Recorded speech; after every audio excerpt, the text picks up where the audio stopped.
My girlfriend said, "We decided with my friends that you're not ambitious enough for me." I replied, "Understood." Then I showed her what real ambition looks like, by walking away and never looking back. I am 31M. She is 29F. We have been together just under 3 years and living together for a little over 1. Shared lease. Shared furniture. Shared routines that I thought meant we were building something. I work in operations for a mid-sized logistics company. Not flashy. Stable hours. Decent pay. I pay my bills early and sleep fine at night.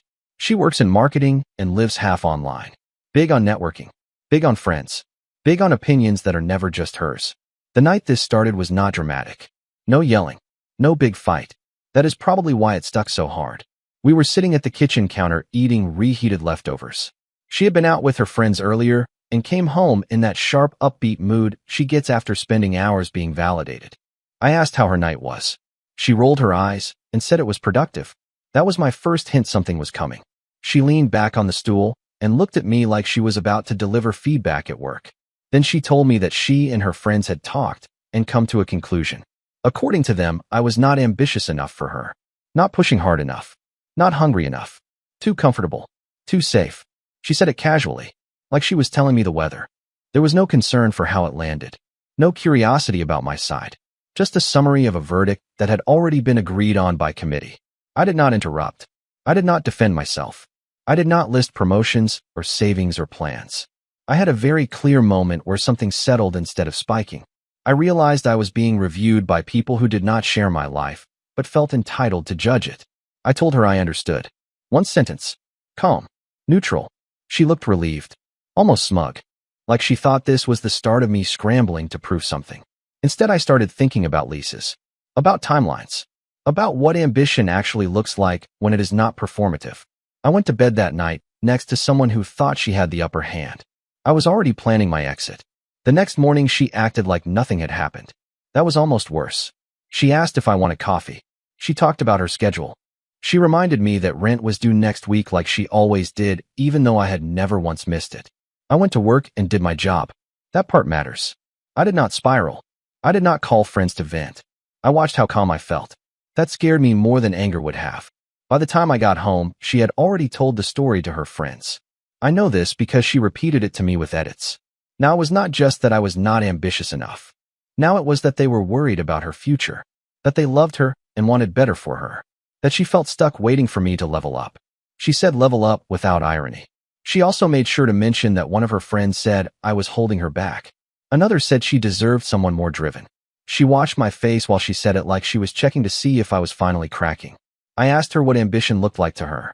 She shrugged and said bigger moves. Risk. Hustle. Visibility. She talked about people I had never met who posted constantly about grinding and winning. People who rented cars they could not afford and called it success. I told her I liked my life. I liked stability. I liked building quietly.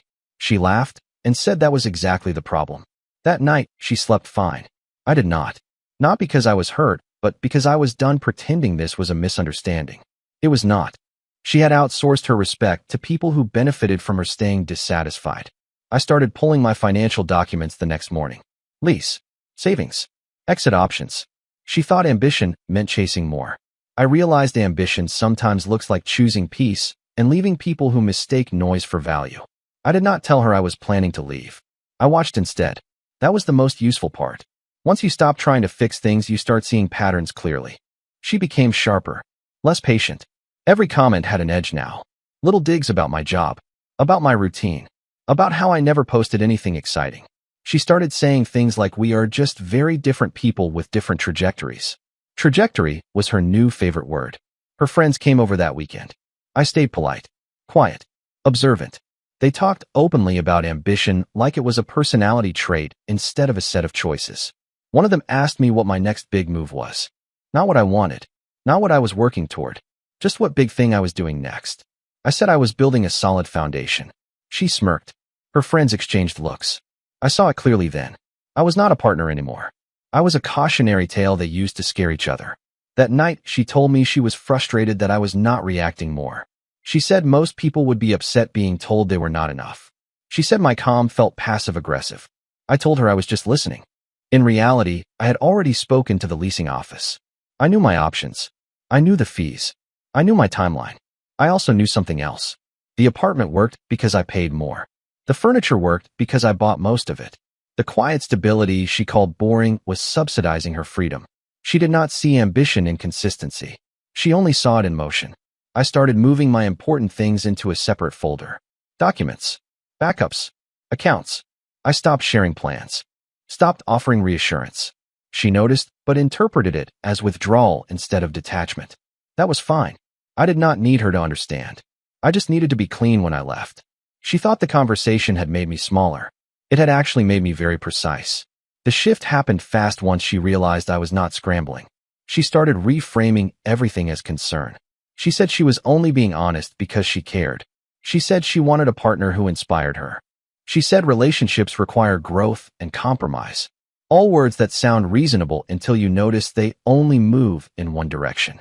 One night, she asked me what my 5-year plan was. Not in a curious way, in a test way. I told her I wanted to own a place, keep moving up steadily, maybe pivot into a director role if it made sense. I told her I wanted a calm life with margin. She frowned like I had answered wrong. She told me her friends thought my plan lacked vision. That was the moment something snapped into clarity.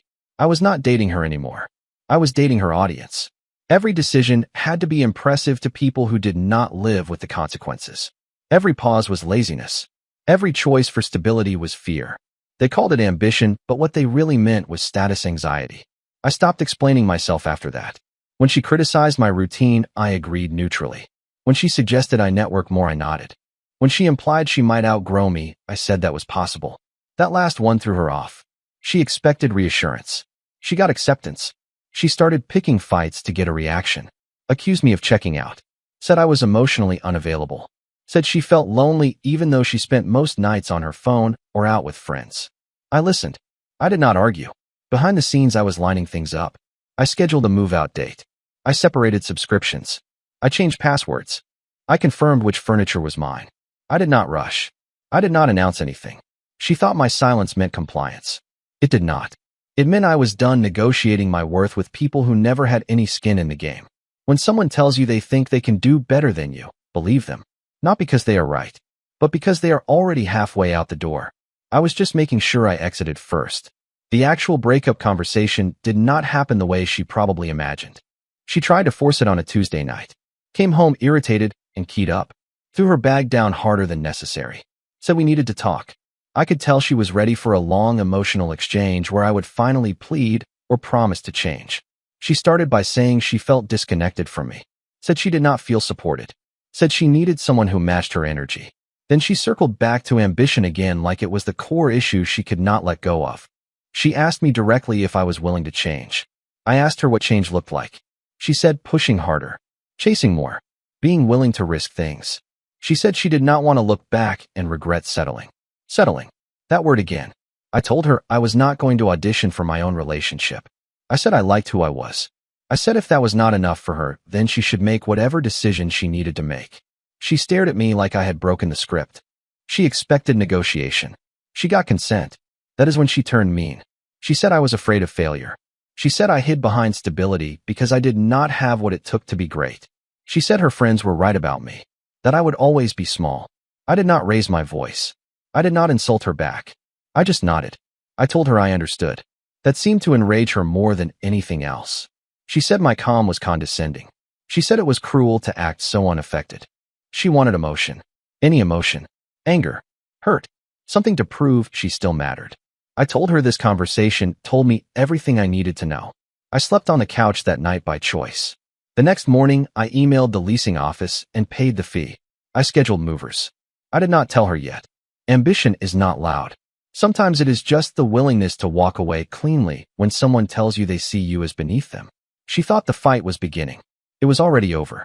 She found out I was leaving by accident. I came home early one afternoon, and she was standing in the living room holding the lease paperwork I had left on the desk. She asked why there was a termination fee highlighted. Not calmly. Not neutrally. Her voice already had that sharp edge it gets when control slips. I told her I was moving out. Just that. No build-up. No speech. She stared at me like I had slapped her. Then she laughed. A short dismissive laugh. She said I was being dramatic. She said I could not just leave because we had responsibilities. Shared plans. a life.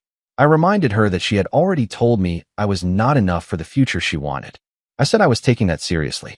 That is when panic set in. Not sadness. Not regret. Panic. She started backtracking immediately. Said her friends' opinions did not matter that much. Said she might have been harsh. Said she just wanted to motivate me.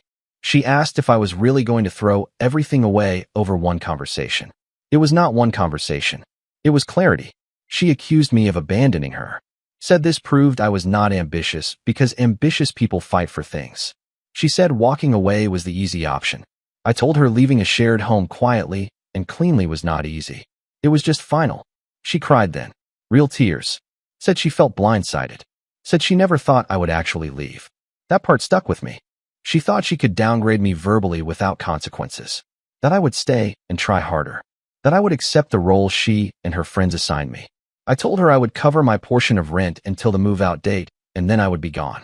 No drama. No revenge. No speeches. She asked where I was going. I said somewhere peaceful. That night, she slept in the bedroom. I slept on the couch again. Movers were scheduled. Boxes were coming. She kept saying we should talk more. That we should slow down. That she did not mean it like that. But once someone tells you they see you as beneath them, the relationship is already dead. Everything after that is just noise. She thought ambition was climbing higher. I was choosing distance instead. The last week in the apartment was tense in a quiet way. She oscillated between pretending nothing was happening and trying to pull me back in emotionally. One moment, she would ask practical questions about utilities. The next, she would make comments about how sad it was that we were throwing away something good.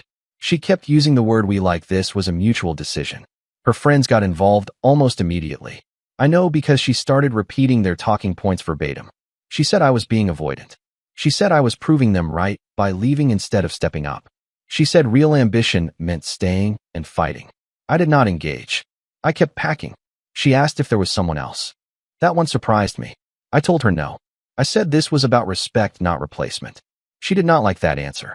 It gave her nothing to blame except herself. 2 days before the move, she tried one last angle. She said maybe we could take a break instead. No labels. No pressure. She said she might realize she was wrong once she had space. I told her she already had space. She had invited her friends into our relationship and let them speak for her. I said I was not interested in being paused while she crowdsourced my value. She got angry again. Said I was cold. Said I was punishing her. Said I would regret this when I realized how rare she was. I almost laughed at that. Not because she was wrong or right, but because it sounded rehearsed. Like something she had heard and adopted. The movers came on a Friday morning. She stood in the doorway watching them take the couch I paid for, the desk I worked at, the kitchen table where she told me I was not ambitious enough. She asked if I was really never coming back. I told her no. Calm. Final. When I handed her the keys, she said I was making a mistake. That walking away was not ambition. That it was fear disguised as pride. I told her ambition is choosing a life where you are not constantly being evaluated by people who do not live it. Then I left. The silence in the car afterward was the loudest relief I have felt in years. The first few days after moving out felt unreal in a very quiet way. No messages. No notifications. No commentary from people who had opinions about my life without living it. I stayed with a friend temporarily. Air mattress. Bare walls. Absolute peace. She broke the silence on day 4. It started reasonable. A long text about how she had been thinking a lot. How she missed our routines. How the apartment felt empty. Then it pivoted. She said her friends thought I had overreacted. That walking away proved I was insecure. That ambition would have been staying and proving them wrong. I did not respond immediately. That part bothered her the most. When I did reply, I kept it simple. I told her I was not interested in defending myself to her friends. I told her I believed her when she said she wanted something different. I said I was respecting that. She asked if we could meet and talk it through like adults. I said no. That is when the tone shifted hard. She accused me of being spiteful. Said I was abandoning her when things got hard. Said I was punishing her for being honest. She said everyone fights sometimes, and that relationships require resilience. She still did not understand that nothing about this felt like a fight to me.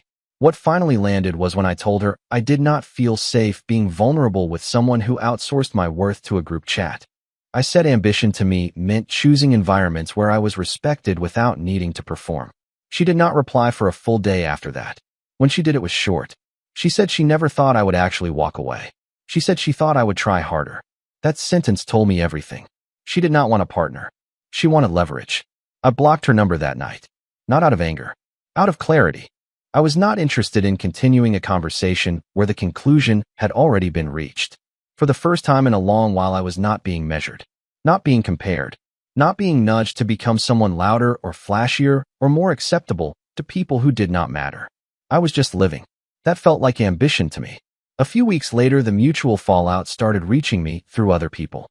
Friends who had stayed neutral began checking in. Some carefully, some awkwardly. I heard the updated version of the story she was telling. In it, I had blindsided her. I had refused to grow. I had walked away instead of fighting for love. Her friends framed it as me being intimidated by her ambition. I did not correct anyone.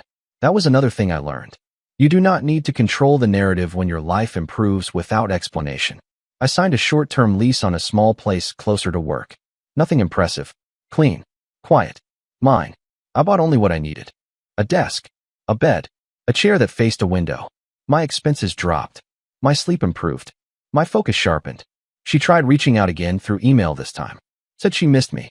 Said she had been doing a lot of reflecting. Said maybe she let other voices get too loud. She asked if I was open to starting fresh without outside influence. I read it once and closed it. There was a line in the message that gave her away. She said she finally understood how driven I actually was and that it was attractive. It was still conditional. I realized something then. If I went back, she would never respect the decision to leave. She would only see it as a tactic, a move, something to negotiate against next time. Walking away only works if you do not return to renegotiate the same terms. I did not reply. Over time, the noise faded. Her friends stopped circling. My name stopped coming up. The quiet stayed. I started investing energy into things that compounded instead of drained. Work, health, a few close friendships that did not feel like auditions. Ambition stopped being something I needed to prove. It became something I lived. And the more distance I put between myself and that relationship, the clearer it became that leaving was the most deliberate move I had made in years. It has been a few months now, and this is probably the last update I will make. Life did not explode in some cinematic way after I left. There was no instant upgrade montage. No viral revenge arc. Things just got quieter and more solid. Which is kind of the point. I got a small promotion at work that I did not post about anywhere. It came from consistency, not visibility. I started putting money toward things that actually mattered to me instead of trying to look like I was winning. I stopped explaining myself. I ran into her once at a grocery store near the old apartment. She looked surprised to see me. I looked fine. That seemed to bother her more than anger ever did. We exchanged polite hellos. She asked how I was. I said good. Because I was. She told me she had learned a lot from what happened. Said she did not realize how much influence her friends had. Said she hoped I was not still upset. I told her I was not upset. I was just finished. That was the real ending. If there is any advice buried in this for anyone reading it, is this. When someone tells you that you are not enough based on a group opinion you did not consent to, listen carefully. Not because they are right, but because they are telling you how they see you. And once that lens is there, it does not go away. Ambition is not proving yourself to people who already decided you are lacking. Sometimes ambition is walking away early instead of shrinking slowly. I did not leave to teach her a lesson. I left because staying would have taught me the wrong one. Thanks for reading.